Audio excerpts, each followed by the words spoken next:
Hello! Today I thought I would bring you another one of my books that ... videos, and today I'm going to do the books that changed my writing, because I think reading is very important for my writing, obviously, and you do get inspiration from the things you read, but sometimes there's a book that really changes the direction of your writing or really helps your writing along, and I thought I would just share those with you today because I think it's always interesting to see how books impact people's writing. I've tried to put these in order not of how influential they've been but of when I read them, because I think, you know, all of them have played a part, so it's difficult to put them into a specific order. So I'm just going to get straight in with Anne Lamott's Bird by Bird.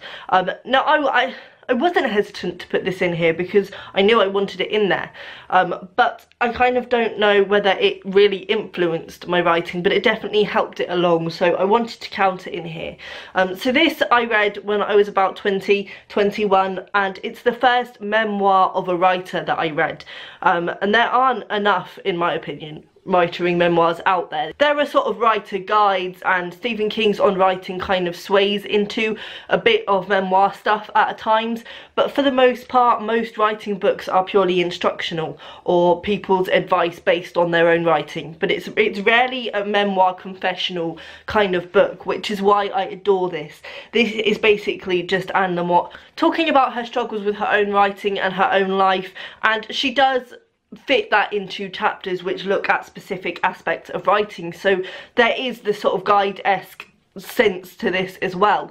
But what Anne Lamott speaks about that not many writers do in their books is the struggles of writing, you know, and the realities of sitting down, and the fact that it doesn't just flow from your fingers. You know, you sit there and you agonise for an hour, they decide to do something else, and when you do actually get to writing, it's not a pleasant experience, it's pretty painful. I just loved that, and I think she's so funny and so true, and she's the first person who I really read talking about this feeling of being a writer, and the fact that yes, you do it because you love it, but it's not necessarily a pleasant experience most of the time. It was so good, it was so good, and I would recommend any writers who have not read this to read it. I've heard some mixed things since I read it, but I just think if you go into it with the right attitude of knowing that it's a memoir, and also knowing that it's meant to be kind of tongue-in-cheek and funny at times, it's just life, it's just life. Then I've got Just Kids by Patti Smith. This book also very much changed the trajectory of my writing. Up until I read this book, I think I did want to be a writer and I was writing on a regular basis, but I wasn't really pushing myself to get anything finished or to aim for a specific goal. I was just writing whenever I got the chance, and kind of ultimately hoping one day to have a novel or something. But this completely changed that. I think it's because it looks at how you can allow yourself to live a creative life. It looks at the realities of making money through creativity and the struggles of making money through creativity, but the fact that ultimately you just have to keep going. And it really changed my attitude and made me prioritise my writing. So after I read this, I made a vow to write a short story every month for 1 year.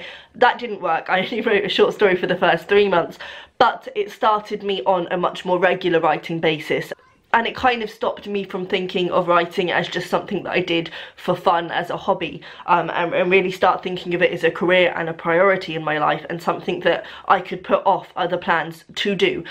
So really I have a lot to thank this book for. Again, I would recommend any creative people of any different artistic genre to give this a go, because it's not specifically about writing. Patti Smith talks obviously about photography in here, she talks about writing songs, she talks about poetry. It just looks at, as I say, the creative life and making your creativity a priority. So there was that one. Then I'm gonna put these two together because I wanted to keep this at 5, and also I think the ways in which these books influenced my writing are very similar, so I wanted to stick them together. So I've got The Girl in the Flammable Skirt by Amy Bender and The Rental Heart by Kirsty Logan, both of which are short story collections. It's interesting because I don't think either of these got more than 3 stars from me. Certainly, I think I want to reread The Girl in the Flammable Skirt, but that was the first magical realist collection that I read, and I didn't really get along with it. But both of these books, especially the title story and The Rental Heart, really I think influenced my own writing and sort of took me down a magical realist path that I perhaps hadn't gone down before. I put them both together because I think they are quite similar strains of magical realism, and also obviously they're both magical realist collections. As I say, I would like to revisit The Girl in the Flammable Skirt. I think having read more magical realism in short stories, I think I would definitely enjoy it more, and I think I would get more from the stories. The ones that I have revisited since finishing it, I have got a lot more from. That said, even the first time I read it, I got so much inspiration from this, and every story was sort of triggering ideas in me, which is something that hadn't really happened for me before.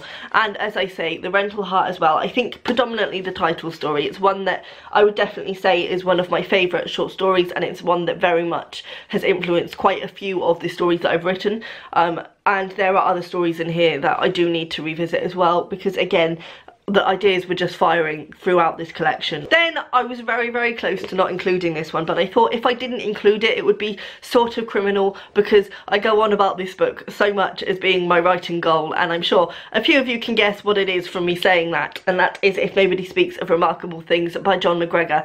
Now, the main reason that I wasn't going to include this is because I don't think it specifically impacted my writing. I don't think that I changed my style after reading this book, and also because I included it in my books that changed my reading video, so I didn't want to keep putting the same books in these videos. But I couldn't not mention this book with a clear conscience.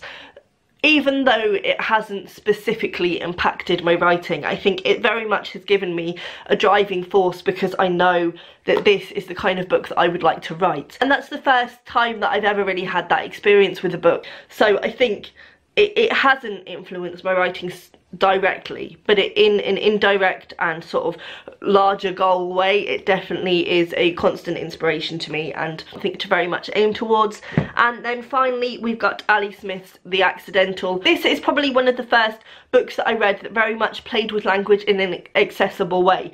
I'm sure a lot of people would disagree, because I've heard very mixed things about this, and I think it's a Marmite book. But my experience of this is that it's very literary and it's very well written, but it's also really easy to read. There's no bits that are heavy or dense or bogged down. You know, it's a page turner, it keeps you reading. As I say, some people don't have that experience with this. Some people say that it's far too heavy and they just couldn't get into it. But I found it a real page turner and a really accessible literary fiction. And I think it kind of made me look at how you can play with language but still not alienate your audience.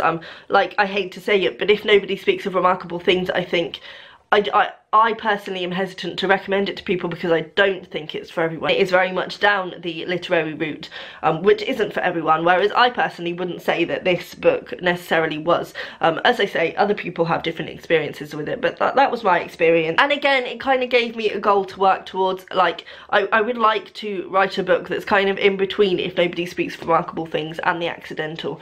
So if my book was a baby, it would be the baby of Ali Smith and John McGregor. Imagine that, the books that child would write. Anyway, so those are all of the books that I could think of that have really impacted my writing. There are a few others that I could have included in here, and actually it was quite difficult to come up with a selection that I thought was relevant in every way. But I think these books are all accurate representations. Please let me know down below any books that have inspired or directed your writing in any way. I would love to hear. And also let me know of any other write-up memoirs, if you know of any, because that is something that I am always on the lookout for after reading Bird by Bird. I'll see you next time. Bye!